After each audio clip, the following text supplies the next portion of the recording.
Paper থেকে নেওয়া হচ্ছে। গলওয়ান সিয়াচেনে বেড়াতে যাওয়ার সুযোগ। কেন্দ্রের উদ্যোগে শুরু হচ্ছে যুদ্ধক্ষেত্র পর্যটন। গলওয়ানে যেখানে চীনা ফৌজের সঙ্গে চোখে চোখ রেখে লড়াই করেছিলেন ভারতীয় জওয়ানরা, সেই জায়গাটা ঠিক কেমন?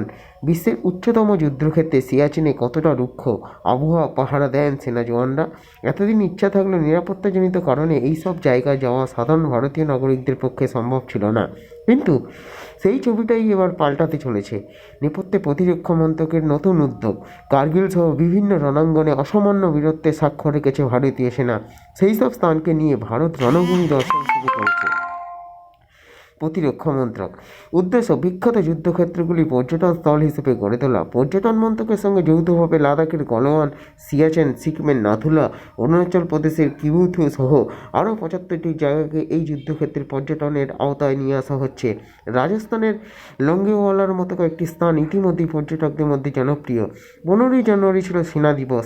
ওই দিন ভারত রণভূমি দর্শনের উদ্বোধন হয়।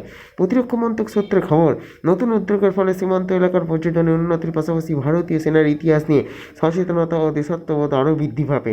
চাঙ্গা হবে স্থানীয় অর্থনীতিও। কীভাবে যাওয়া যাবে ওই সব প্রতিকূল এলাকায়? মন্ত্রক সূত্রে জানা গেছে, ভারত রণভূমি দর্শনের ওয়েবসাইট ও অ্যাপের মাধ্যমে যুদ্ধক্ষেত্রে যাওয়ার জন্য আবেদন করা যাবে। অ্যাপের মাধ্যমে যুদ্ধক্ষেত্রগুলি সম্পর্কে যাবতীয় তথ্য জানাতে পারবেন পর্যটকরা। 2020 সালে গলওয়ানে ভারত ও চীনের সেনা সংঘর্ষে 20 জন ভারতীয় জওয়ান শহীদ হন।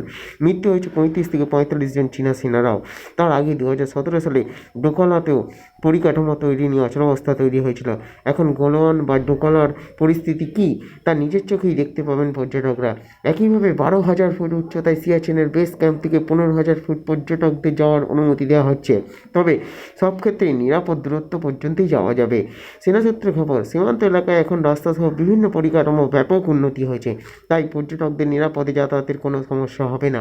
প্রাক্তন চিফ এবং integrated defence staff lieutenant general Satish দুয়ার বক্তব্য, এতদিন নিরাপত্তার কারণেই সাধারণ ভারতীয়দের সীমান্তে যাওয়ার ক্ষেত্রে বিধিনিষেধ জারি ছিল। এখন তারা সরাসরি সেনা জওয়ানদের সঙ্গে কথাও বলতে পারবেন, তাদের অভিজ্ঞতার কথা জানাতে পারবেন। নমস্কার।